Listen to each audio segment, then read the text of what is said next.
Welcome welcome welcome दोस्तों, स्वागत है आपका फिर से एक बार ग्रामर का गुलदस्ता सीरीज़ में।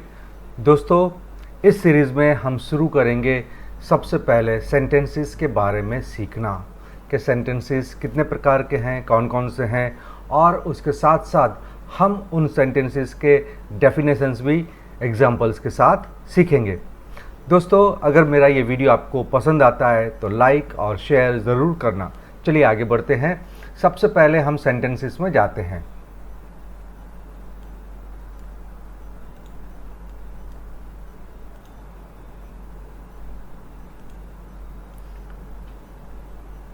दोस्तों, यहाँ पर आप देख रहे हो कि sentences, a sentence is the largest unit of any language.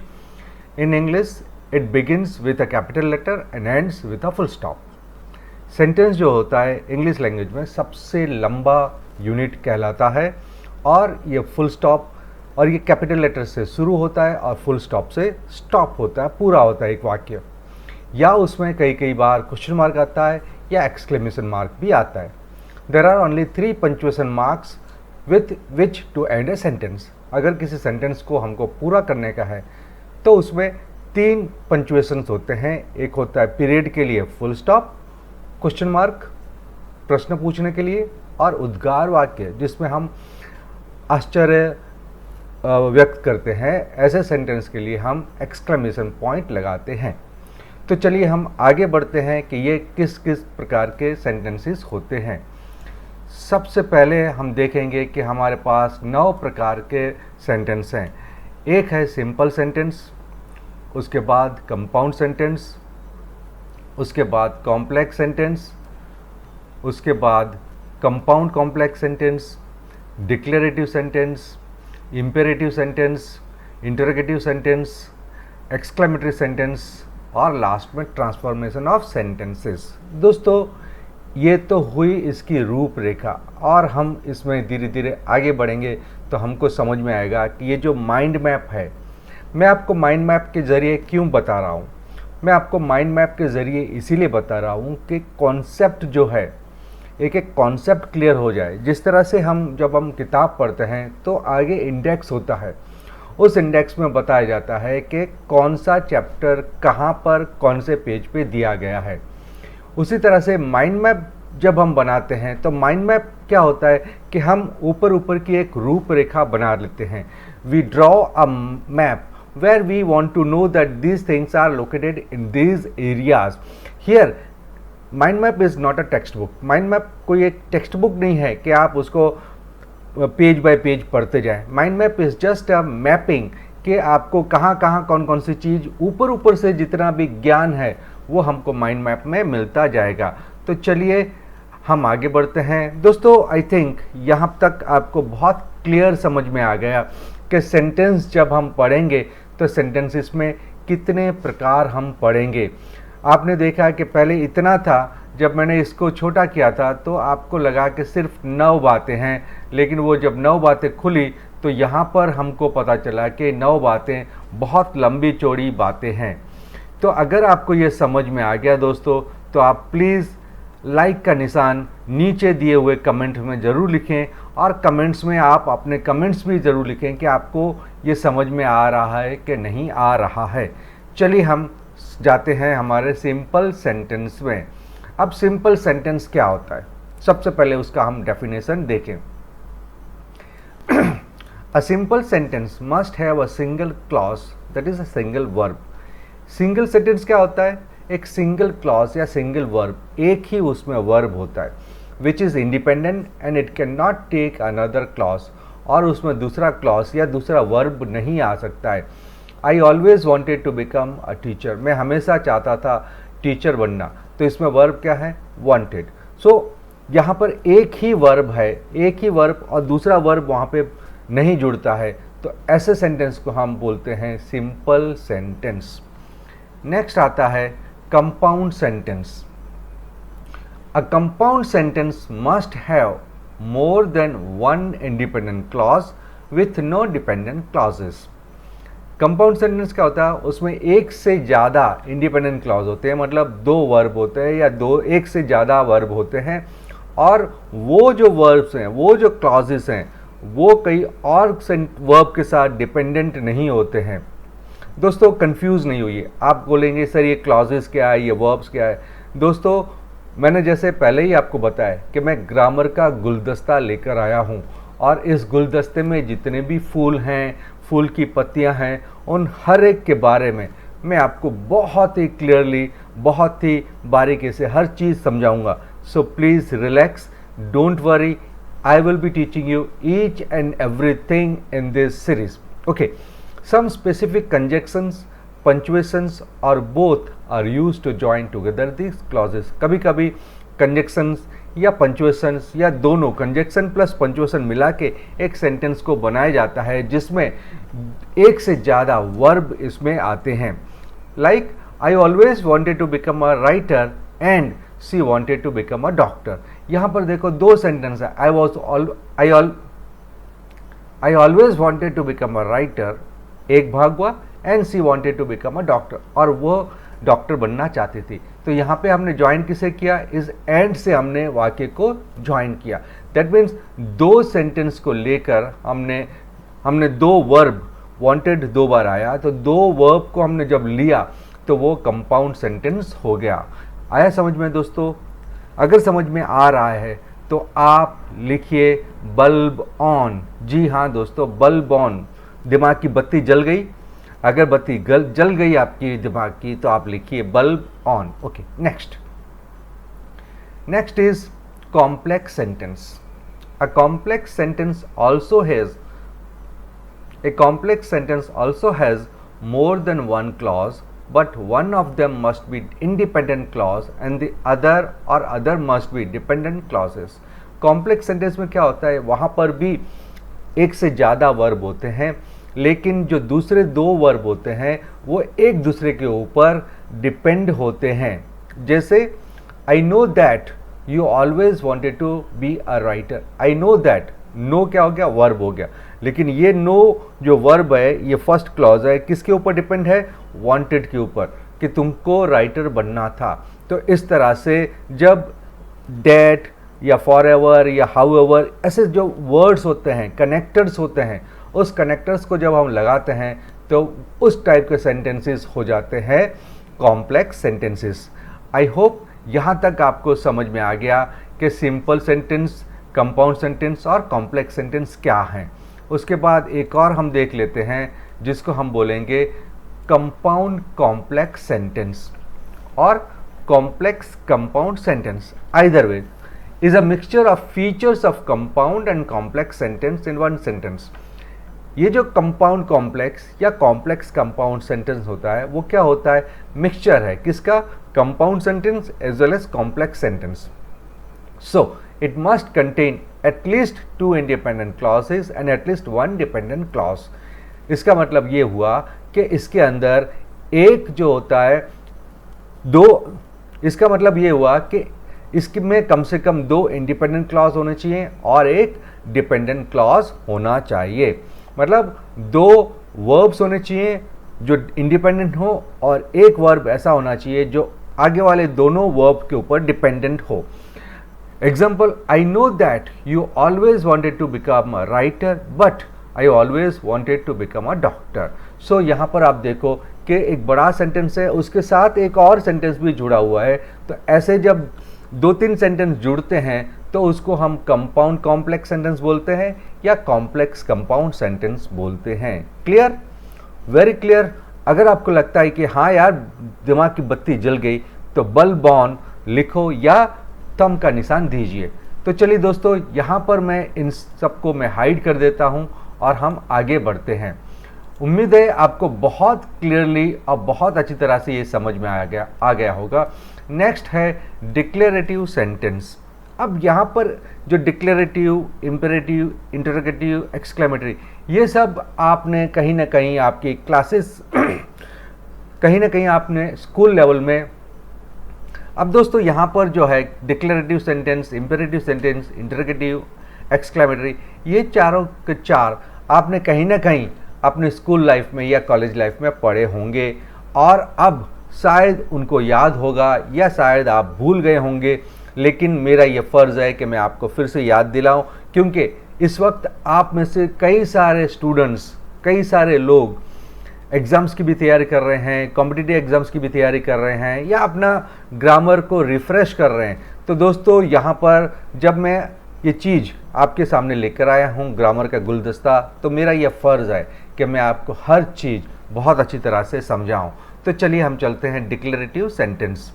अब a declarative sentence simply makes a statement और एक्सप्रेशन एंड ओपिनियन।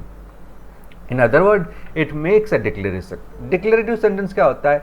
डिक्लेयर करता है कि मुझे ये करना है, मैं ऐसा था, मैं वैसा हूँ। तो यहाँ पर ये डिक्लेयर करता है, और this kind of sentence ends with a period. इस टाइप का सेंटेंस जो होता है वो पीरियड के साथ बंद होता है, यानी कि उसके एंड में एक फुल स्टॉप लग जाता है। I want to be a good writer, ख़त्म हो गई बात, मुझे एक अच्छा राइटर बनना है, यहाँ पे बात पूरी हो गई, ये स्टेटमेंट हुआ। My friend is a really good writer, मेरा फ्रेंड वाकई में बहुत अच्छा राइटर है। ये हमने क्या किया? एक अपना ओपिनियन दिया, हमारा मंतव्य दिया। तो उसके बाद भी हमने क्या कर दिया? फुल स्टॉप कर दिया। तो इस टाइप के सेंटेंसेस जो होते हैं उसको हम डिक्लेरेटिव सेंटेंस बोलते हैं। दोस्तों यहाँ पर जो आपको मैं अभी पढ़ा रहा हूँ ये सिर्फ एक ग्लिम्स देता हूँ, सिर्फ एक आपको आइडिया देता हूँ, क्योंकि मैंने ग्रामर को शुरुआत से शुरू से आपको सिखाने की कोशिश की है। तो यहाँ पर आपको परत दर परत आपको बहुत सारी चीज़ें मिलती जाएंगी। यहाँ पर मैंने कोशिश की है कि सिर्फ आपको पहले डेफिनेशन समझाऊं और उसके बाद उसके एग्जांपल्स देता जाऊं। जैसे जैसे हम आगे बढ़ेंगे वैसे वैसे आपको, जैसे जैसे हम आगे बढ़ेंगे मैं आपको इस वीडियो के नीचे एक लिंक दूंगा जिसमें एक गूगल शीट होगी। उस गूगल शीट में आप जब रजिस्टर करेंगे, आप जब उसको ओपन करेंगे तो आपको एक क्वेश्चनरी दी जाएगी। क्वेश्चनरी इसीलिए दी जाएगी कि आपको पता चले जो जो मैंने सिखाया है वो आपको याद रहा कि नहीं रहा, और अगर आप उस टेस्ट में पास हो जाते हो इसका मतलब मेरा सिखाना सफल हुआ और आपको बहुत अच्छी तरह से चीज़ें समझ में आ गई। चलिए हम आगे बढ़ते हैं। Next is imperative sentence. An imperative sentence gives command और makes a request. Imperative sentence क्या है? कमांड देता है या एक रिक्वेस्ट करता है। It usually ends with a period but can under certain circumstances and with an exclamation point. यहाँ पर भी इम्पेरेटिव सेंटेंस भी या तो कमांड देता है या रिक्वेस्ट देता है, वो भी कभी कभी फुल स्टॉप के साथ एंड होता है, लेकिन अक्सर ये देखा जाता है कि कभी कभी वो एक्सक्लेमेशन पॉइंट से भी एंड होता है। एग्जाम्पल, प्लीज सिट डाउन, यहाँ पे हम रिक्वेस्ट करते हैं या कमांड देता है, please sit down, I need you to sit down. अगर किसी को हम अरे यार मैं बोलता हूँ तुम बैठ जाओ, तो यहाँ पर हम क्या बोलते हैं? एक्सक्लेमेशन, एक उद्गार वाक्य बनाते हैं कि मैं चाहता हूँ यार तुम बैठ जाओ। हम यहाँ पे ऑर्डर नहीं देते, हम यहाँ पे कमांड नहीं देते, हम उसको एक हमारे दिल की जो भावना है उसको हम व्यक्त करते हैं। तो ऐसे जब व्यक्त करते हैं तो सेंटेंस के एंड में क्या आ जाता है? एक्सक्लेमेशन मार्क आ जाता है। आगे बढ़ते हैं, इंटरोगेटिव सेंटेंस। अब यहाँ पे an interrogative sentence ask a question. Interrogative sentence जो होता है वो क्वेश्चन पूछता है। This type of sentence often begins with who, what, where, when, how, why और do and it ends with a question mark. दोस्तों इंटरोगेटिव सेंटेंस जो होता है वो क्वेश्चन पूछता है, और ये जो सारे शब्द मैंने आपकी स्क्रीन पे जो दिख रहे हैं उससे शुरू होता है। और एग्जाम्पल्स के तौर पे, when are you going to turn in your writing assignments, तुम अपने राइटिंग असाइनमेंट्स कब शुरू कर रहे हो। Do you know that the weather will be tomorrow. Do you know what the weather will be tomorrow, क्या तुमको पता है कल वातावरण कैसा होगा। दोस्तों एक मज़े की बात बताऊं, जब हम पढ़ते थे, जब मैं पढ़ता था स्कूल में और हमको ट्रांसफॉर्मेशन ऑफ सेंटेंसेस आते थे या find out the type of sentence आते थे, तो मेरे को सबसे ज़्यादा अच्छा ये इंटरोगेटिव सेंटेंस लगता था, क्योंकि इसमें पढ़ने की ज़रूरत नहीं है, सिर्फ क्वेश्चन मार्क देख के पता चल जाता है कि ये इंटरोगेटिव सेंटेंस है। और हमेशा मेरे को इसमें 2 या 3 मार्क्स आते थे। जी हाँ दोस्तों, क्योंकि बहुत ही सिंपल है बताना कि भाई क्वेश्चन मार्क है तो ये इंटरोगेटिव सेंटेंस ही होगा।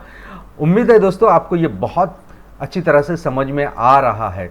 आगे बढ़ते हैं, exclamatory sentence. An exclamatory sentence is a sentence that expresses great emotions such as excitement, surprise, happiness and anger and ends with an exclamation point.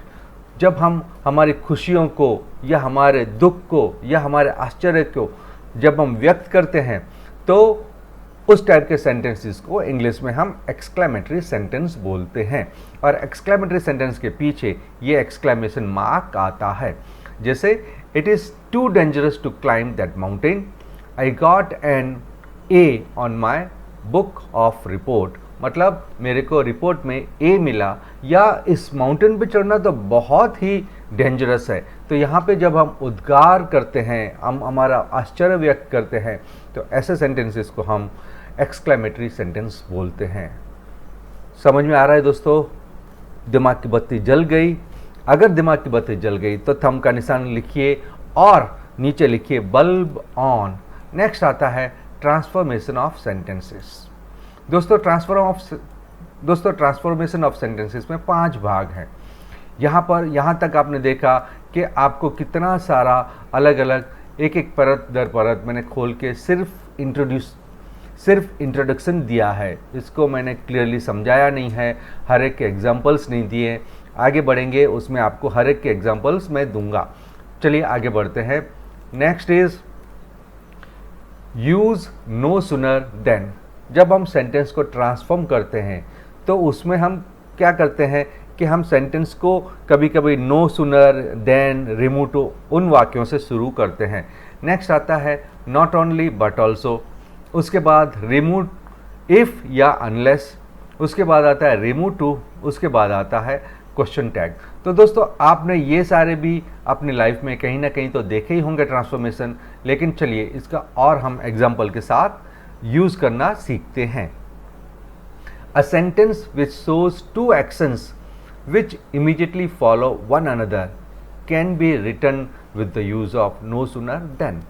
A sentence which shows two actions, एक जो वाक्य 2 actions immediately दिखाता है एक के बाद दूसरा, कि अगर मैं ये नहीं करता तो ये होता, तो ऐसे sentences को हम क्या बोलते हैं, कैसे यूज़ करते हैं? no sooner या then लगा के हम sentence बनाते हैं। आगे बढ़ते हैं। When we are mentioning two things either joined by and or as well as, we can transform the sentence using not only but also. कभी कभी हम क्या करते हैं, सेंटेंस को 2 सेंटेंस को साथ में ज्वाइन करते हैं, तभी नॉट ओनली या बट ऑल्सो भी यूज़ करते हैं। अब आप बोलेंगे सर इसमें एग्जाम्पल्स, तो चलिए मैं एग्जाम्पल्स भी आपको दिखाता हूँ। जैसे as soon as he sense danger he fled, जैसे ही उसको डेंजर दिखा वो भाग गया। ही फ्लेड अवे मतलब वो भाग गया। कब भागा? जैसे ही उसको डेंजर दिखा, उसको लगा कि कुछ डेंजर है, कुछ भय की बात है, तो वहाँ से भाग गया। अब ये 2 सेंटेंस है, जब इसको हम ज्वाइन करेंगे एक वाक्य में, तो no sooner did he sense danger then he fled. उसके बाद आता है she rinse the popcorn bowls and took meat out of the freezer. अब 2 वाक्य हैं उसमें, एक तो उसने पॉपकॉर्न धोए और दूसरा उसने मीट को निकाला फ्रिज में से।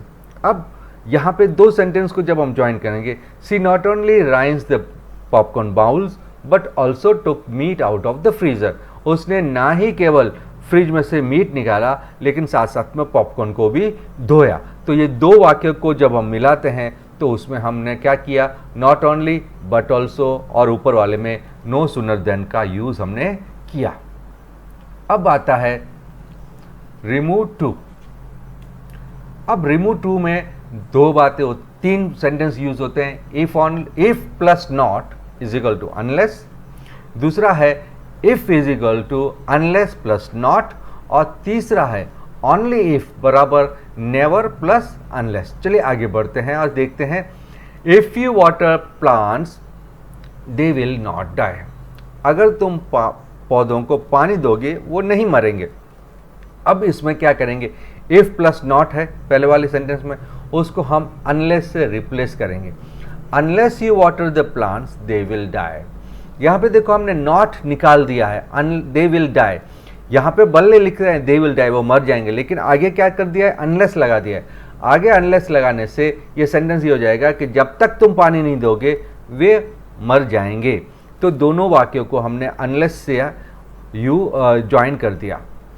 नेक्स्ट है if you read you will learn, अगर तुम पढ़ोगे तुम याद रखोगे। Unless you read you will not learn, जब तक तुम नहीं पढ़ोगे तब तक तुम्हें याद नहीं होगा। और only if is equal to never plus unless. Make monkeys fight only if they are 100 to 1, बंदर तभी झगड़ा करते हैं जब वो एक से ज़्यादा होते हैं। monkeys never fight unless they are 100 to 1, जब तक एक से ज़्यादा नहीं होते हैं तो बंदर झगड़ा नहीं करते। जाहिर बात है दोस्तों, एक बंदर कैसे झगड़ा करेगा, बहुत सारे बंदर होंगे तभी आपस में झगड़ा करेंगे। तो यहाँ पर देखो आपने रिमूव इफ और अनलेस को कैसे हमने यूज़ किया है। Next is remove to. अब रिमूव टू में भी 4 भाग हैं। रिमूव टू यहाँ पे सबसे पहले आता है too is equal to also या नॉट ओनली, बट ऑल्सो या एज वेल एज या बोथ या एंड। उसके बाद आता है too is equal to very या एक्सट्रीमली भी यूज़ कर सकते हैं। उसके बाद too plus adjective plus infinitive is equal to so plus adjective plus that plus negation, और too plus adjective plus negation plus infinitive is equal to so plus adjective plus that. अब इसके examples देखते हैं।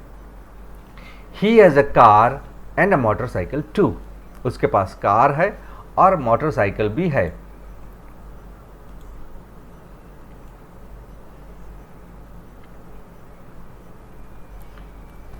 तो हमने क्या किया, he has a car as well as motorcycle.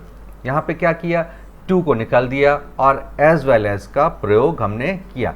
Next extremely, it is too hot, too को निकालने के लिए हमने क्या यूज़ किया, extremely. It is extremely hot. The words are too difficult to understand, the words are so difficult that they can not be understood. यहाँ पर हमने टू को निकाला और क्या लिखा, सो दैट, और अंडरस्टूड की जगह पे, अंडरस्टैंड की जगह पे हमने अंडरस्टूड कर दिया। आगे बढ़ते हैं।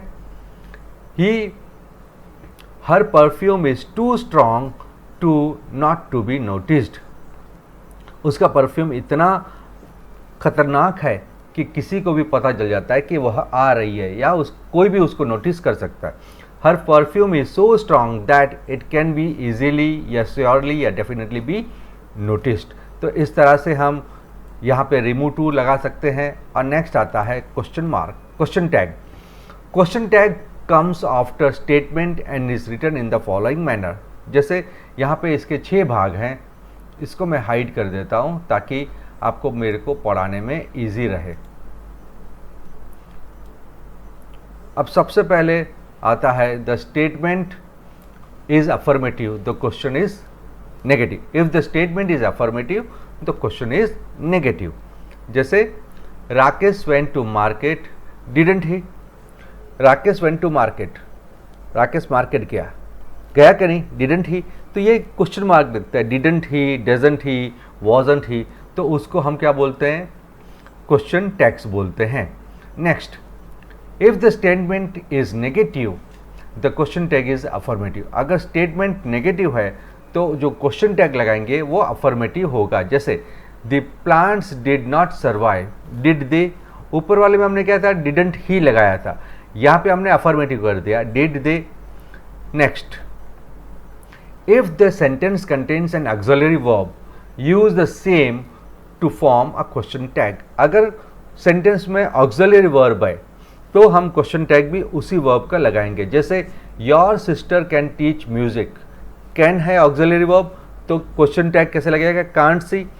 Radha has attended the dance classes, hasn't she, तो यहाँ पे ऑक्सिलरी वर्ब है हैज़, तो वहाँ पर आ जाएगा hasn't she.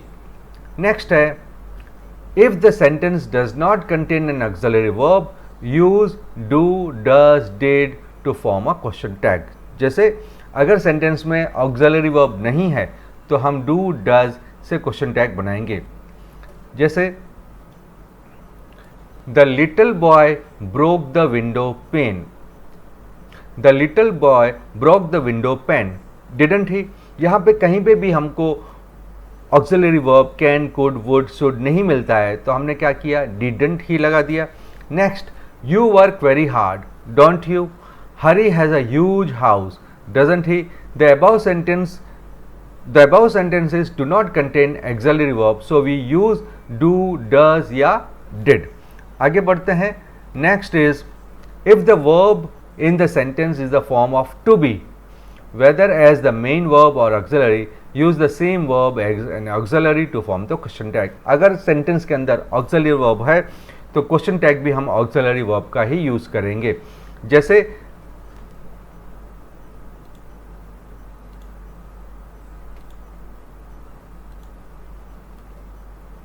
The room is very spacious, isn't it? Is है यहाँ पे टू बी फॉर्म तो हमने इजंट इज का यूज हमने किया। The children were playing in the rain, weren't they? Were है टू बी फॉर्म है उसका तो हमने वेरंट दे। दोस्तों यहाँ तक मुझे लगता है आपको बहुत अच्छी तरह से समझ में आ रहा है और आ गया होगा। अगर समझ में आता है तो प्लीज़ आप थंब का निशान ज़रूर दें। और नेक्स्ट है लास्ट, इम्परेटिव सेंटेंस।